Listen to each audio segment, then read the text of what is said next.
Europe 1. Il est 8h16. Patrick Cohen, vous recevez ce matin le secrétaire d'État auprès du Premier ministre chargé du numérique. Bonjour Mounir Mahjoubi. Bonjour. On a des questions pour celui qui est en quelque sorte le ministre des Internets. Comment trouver le bon équilibre entre liberté d'expression et interdiction du racisme et du harcèlement? Comment surveiller et éventuellement punir les réseaux sociaux?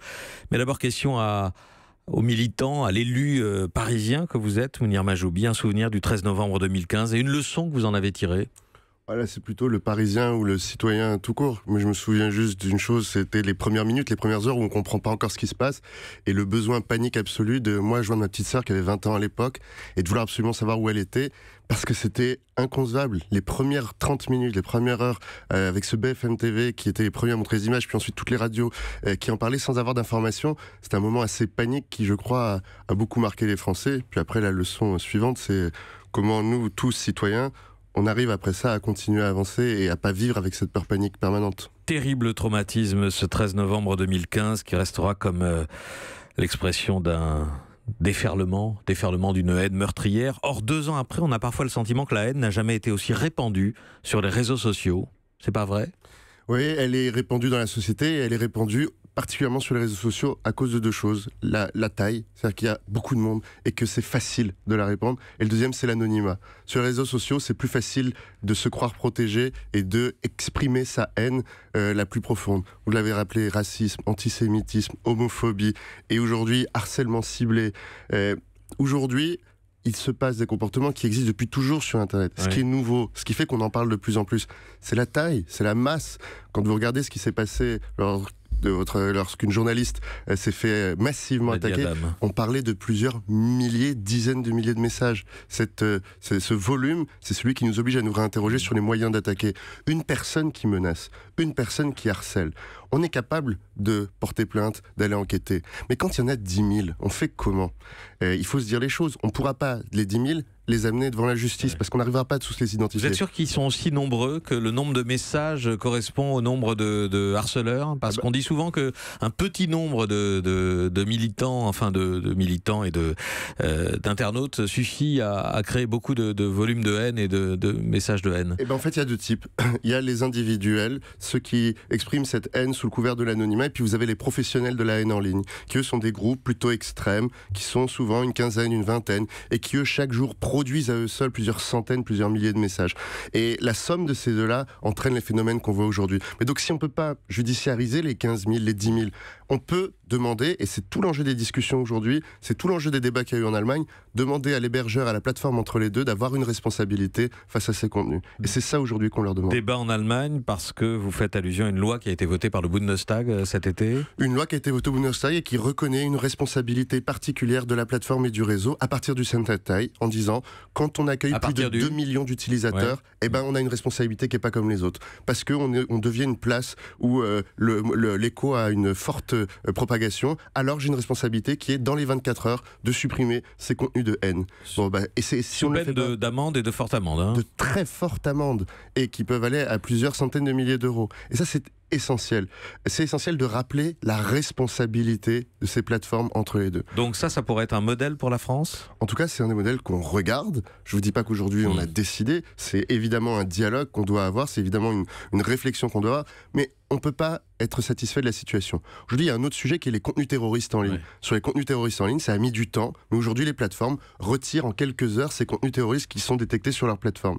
Sur les contenus haineux... Ils sont considérables. En mars dernier, Twitter annonçait avoir supprimé en 6 mois 376 000 comptes qui faisaient l'apologie du terrorisme. Et c'est mieux qu'avant. C'est-à-dire qu'avant, on se plaignait de la durée, on se plaignait du temps dans lequel ces plateformes réagissaient. Aujourd'hui, elles réagissent plus vite, mais elles le font que sur ces contenus-là spécifiques. Aujourd'hui, on leur demande de prendre plus de responsabilités sur ces sujets qui gâchent l'Internet.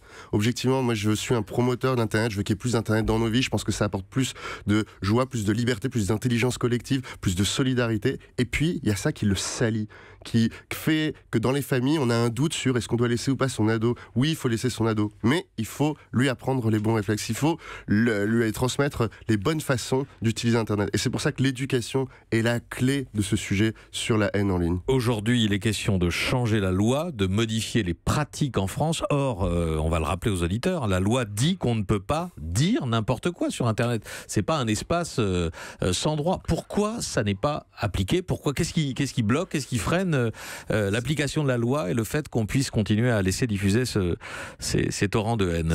Mounir Majoubi. C'est le temps et c'est la complexité. C'est-à-dire que quand vous identifiez quelqu'un qui vous a harcelé, qui vous a menacé, vous pouvez déposer plainte. Et cette plainte, ensuite, peut se judiciariser. Et une fois qu'elle est judiciarisée, on peut demander à connaître l'identité de la personne. En pratique, ça n'aboutit jamais. Mais c'est long. Ça aboutit parfois. Ça aboutit parfois. Il y a des plaintes après des menaces de mort sur Twitter qui ont abouti à des condamnations, à des procès. Mais c'est long. C'est très long. C'est très long pour une raison, c'est qu'il faut qu'il y ait un moment, la justice, qui n'en a pas nécessairement les moyens, décide de continuer et pousser cette enquête. Vous voyez bien que ça ne peut pas être multiplié par 10 000. Alors que ce qui nous intéresse, c'est la protection des personnes et la non-diffusion. Les plateformes, elles, ont cette capacité à réagir dans l'heure. Elles ont cette capacité à réagir dans les 24 heures. Sauf qu'elles ont des pratiques américaines.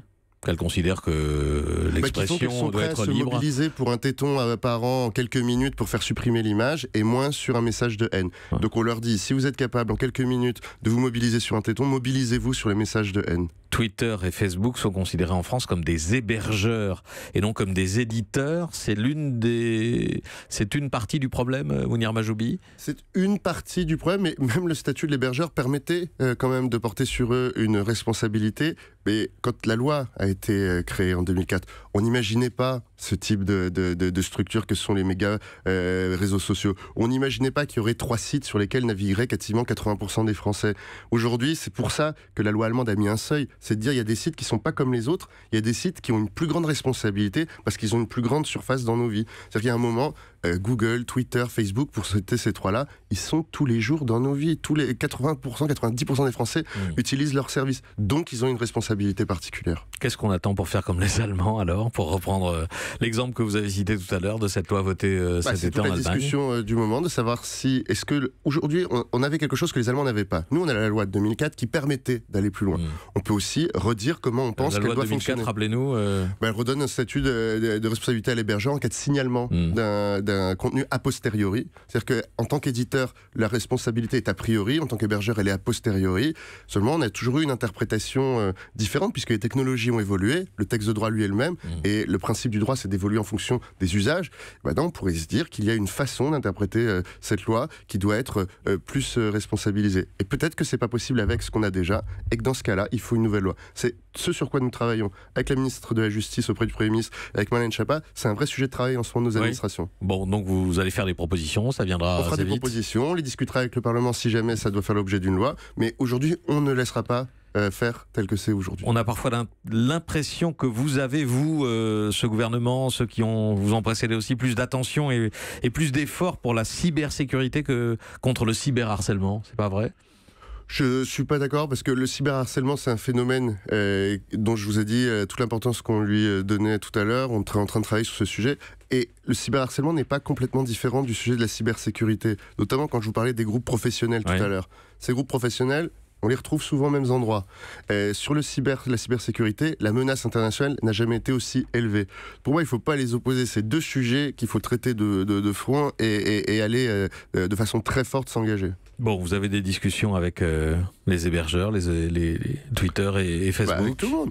Ils vous font des promesses qui ne tiennent pas. Pour tout vous dire, sur le harcèlement, pas particulièrement, et sur la haine exprimée, pas particulièrement. Parce qu'eux considèrent qu'il y a un danger. C'est pour ça qu'il faut que ce débat soit intelligent. Il y a un danger à vouloir trop monitorer, à trop surveiller, à trop par défaut et a priori empêcher certains messages. Et donc entre cette liberté d'expression et cette nécessité absolue de protéger les personnes de la haine, il faut qu'on trouve cet équilibre. Et les zones comme ce forum 1825 de jeuxvideo.com dont on a beaucoup parlé, qui a alimenté beaucoup de campagnes de haine, qui passent pour un espace de liberté totale. En fait, ce forum, il ressemble aux autres réseaux sociaux. C'est un lieu où de nombreuses personnes se retrouvent pour qu'à 99% ils échangent majoritairement sur des jeux vidéo, et c'est plutôt des discussions très sympathiques. Puis vous avez des sous-discussions où les gens se retrouvent pour troller et tracher le monde autour d'eux. Ça va changer d'ici la fin du quinquennat, Mounir Mahjoubi. Alors oui, ça va changer et on le fera grâce et avec ces opérateurs de ces grands réseaux parce qu'on saura leur donner, leur rappeler leurs responsabilités. Merci Mounir Mahjoubi, secrétaire d'État chargé du numérique, d'être venu ce matin au micro d'Europe 1. Europe 1.